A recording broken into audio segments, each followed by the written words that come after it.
major collapse of a structure attached to this building behind us. As you can see, numerous FDNY and EMS units responded to the scene. Luckily, as the mayor said, no one was injured.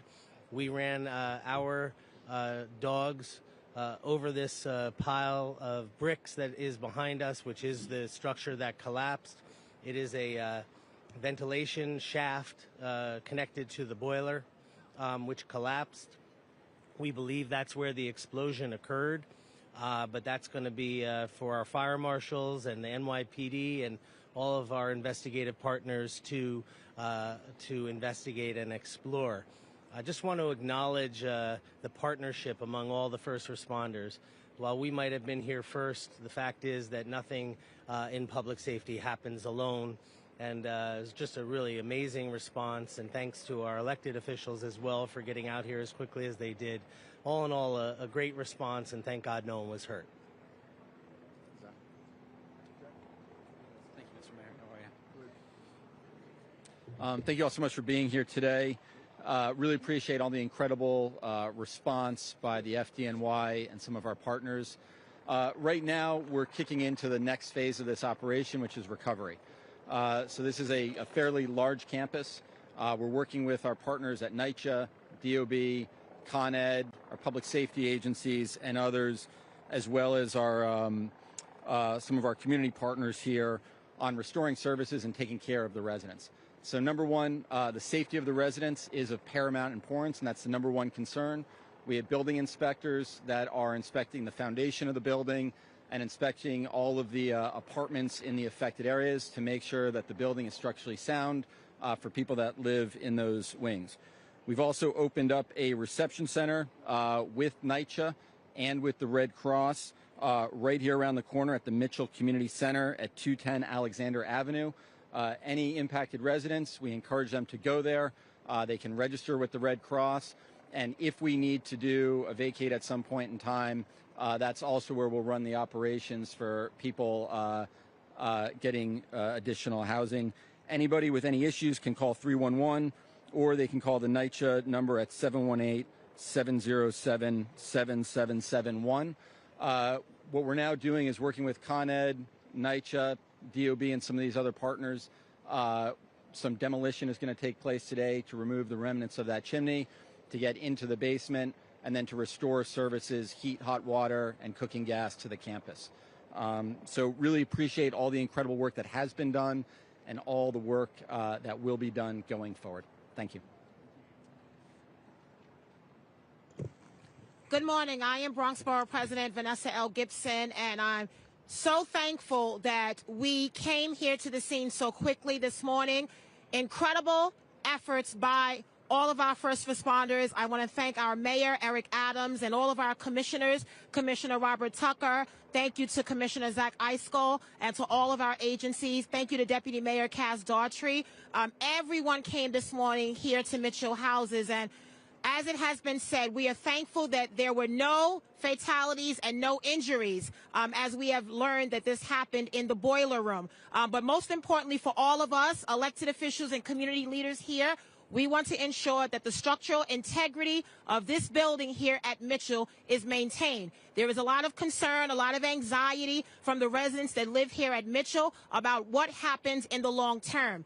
And so over the next several hours, as inspectors are in the building, we will do everything possible to make sure that we minimize the disruption and the anxiety of the residents and the families here in this working class community. I am so grateful for the FDNY, NYPD, sanitation, DEP, all of our elected officials, community board leaders. I'm thankful for NYCHA. This is something that has happened before, right here in the Bronx, in the West Bronx, almost 2 years ago. And so this is something that I've experienced before as borough president, and the mayor as well. We were on scene there. And we know there are a lot of questions, and we will make sure we answer every question. When this happened earlier this morning, many people had already left for their day, going to work in other places. Children were in school. And so over the next several hours at the evacuation center, we will make sure that residents are provided with food and other necessities as we ensure that the inspections are done in an efficient manner to make sure that both short-term and long-term goals are met when it comes to the safety of the building and the residents here at Mitchell. So once again, Mr. Mayor, thank you so much, and thank you everyone for being here, all of our agencies. This is an all-hands-on-deck moment, and we avoided a major disaster here. Although there is a lot of cleanup, I'm so grateful that no one lost their life. No one is in the hospital, and that is important to be acknowledged. We will learn through this investigation what happened, and we will make sure that measures are put in place to support all the residents and families here at Mitchell. So thank you so much to everyone for being here. It's so important that you recognize that we are all working together and collaboratively. I want to acknowledge and bring up our New York City Council Deputy Speaker who represents this district, Diana Ayala.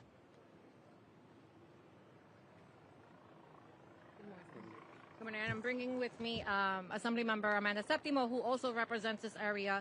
I wanted to say a few words in Spanish. You've heard, all of the details in English, pero quería decir que estamos hoy aquí en Mitchell Houses. Obviamente esta mañana tuvimos una explosión en el departamento del boiler que subió al área de la chimenea y eso resultó en que la estructura se cayera parcialmente. Estamos tratando de identificar la causa exacta. Todavía tenemos los ingenieros y todo el personal que se encarga de eso están aquí, pero quería dejarles saber que a los inquilinos y las personas que están llamando, que están preocupadas, que gracias a Dios no hubo fatalidad, todo el mundo está bien, las personas que trabajan aquí, gracias a Dios, pudieron salirse del medio a tiempo, y ahora la prioridad es asegurar que la estructura de los apartamentos que estaban lo más cercanos a la línea F y G estén estructuralmente bien y que las personas puedan volver. En el caso de que no puedan volver, NYCHA ha identificado cuartos en hoteles en el área para poder relocar a esas personas y les van a dar obviamente unos vouchers para que tengan para comer y para lo que necesiten. Y estamos también trabajando con los inquilinos si necesitan medicina y tienen que entrar al edificio para que alguien entre con ellos. A los que tienen mascotas, pues estamos también haciendo la diligencia para asegurar de que se las puedan llevar con ellos. Pero como dijo la portavoz, la presidenta del condado, tuvimos mucha suerte en este caso de que nadie salió herido de esto. Esto se puede arreglar, pero no tuvimos ninguna pérdida de vida, que fue un milagro en actualidad. No va a haber gas.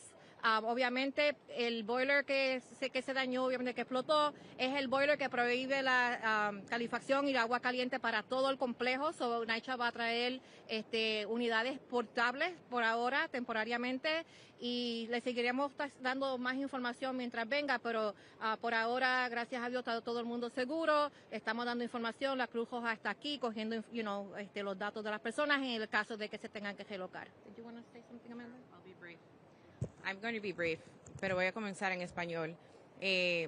Nosotros sabemos hoy que fue un accidente grandísimo aquí en el Bronx. Se evitó una tragedia, pero nosotros tenemos que ver cuál fue la causa, porque nosotros solamente vemos problemas como en lugares como lo de nosotros. Áreas como el Bronx, que no tienen recursos. Nosotros le mandamos recursos a NYCHA para asegurar que nuestros edificios pueden estar seguros, pero estamos aquí en esta emergencia. Nosotros tenemos que averiguar qué fue lo que pasó y por qué siempre pasa en lugares como el Bronx. Yo soy Amanda Séptimo, asambleísta aquí en el Distrito 84. Most of what needs to be said has already been said. My name is Amanda Septimo. I represent this area. We have to get to the bottom of what happened. We were lucky that this emergency didn't result in a loss of life, that it didn't turn into a tragedy. But we can't be relying on luck to keep our communities safe. We send resources down from the state to make sure that boilers get fixed, to make sure that elevators get replaced. We have to get a clear accounting of what happened and who is responsible, because we cannot leave our tenants to hope that everything is happening the way that it's supposed to. And today is evidence of the fact that it absolutely is not. So I'm thankful to FDNY, to all of the first responders who are here, making sure that we can get this building to a place where people can feel comfortable living in it. But what I look forward to most is tenants getting back inside there, us making sure that they actually feel safe, and getting to the bottom of what happened here today. Thank you. I want to hear from NYCHA.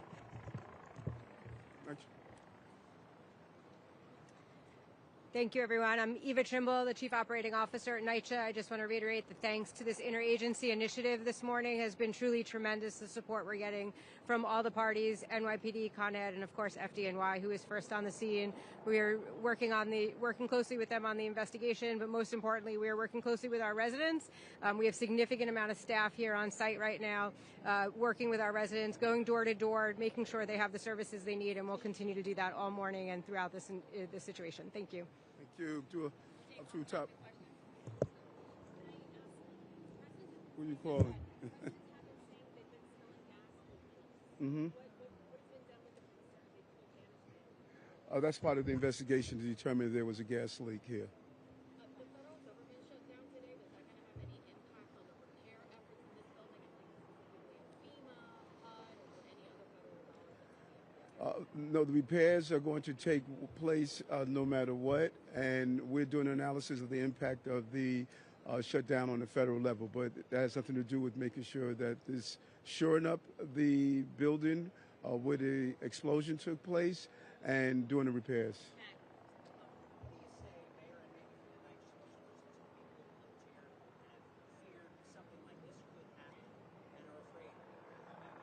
Well, it's not lost on me that October 1st is the first day that heating is turned on, and I think that all of us should use this as a reminder that your boilers have been sitting idle throughout the entire summer, and so when you flip those switches, and in fact I have to do the same on my small building, to make sure you see if there's a smell of gas, just take an extra step of precaution. Hundreds of NYCHA housing throughout the city. Today, this switch is going to be flipped to turn on their boilers, and we're going to make sure as safety as possible. No one woke up this morning and said we wanted an explosion here at this building. Our thousands of NYCHA's employees are dedicated and committed public servants. Anytime anyone that knows that when gas is involved, you want to be take as much precaution as possible, and when things like this happen, you investigate to determine how do we alleviate, if not eradicate it from happening in the future.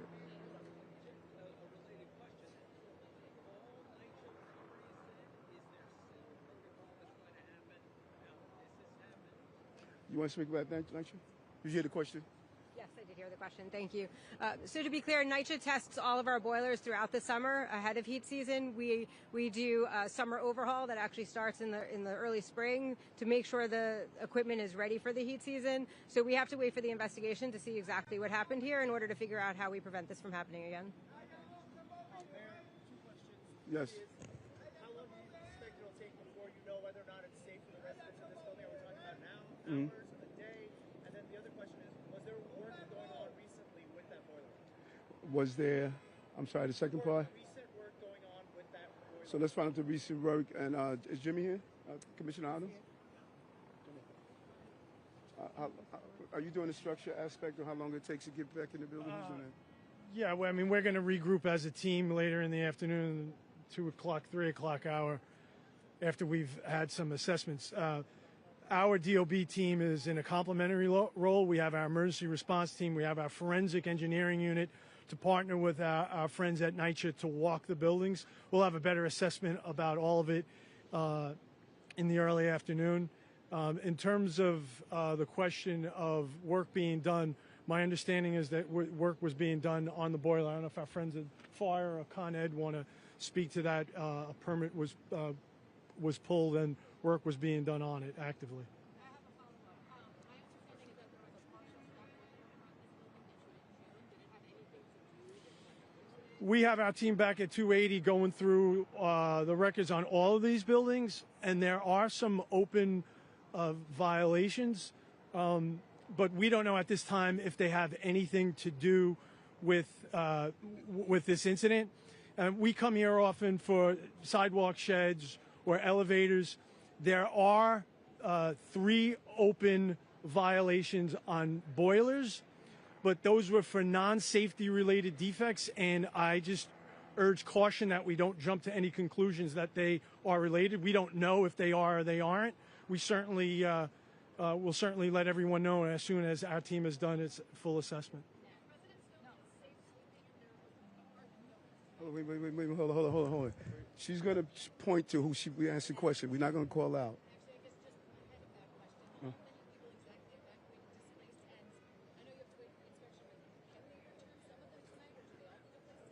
Nisha?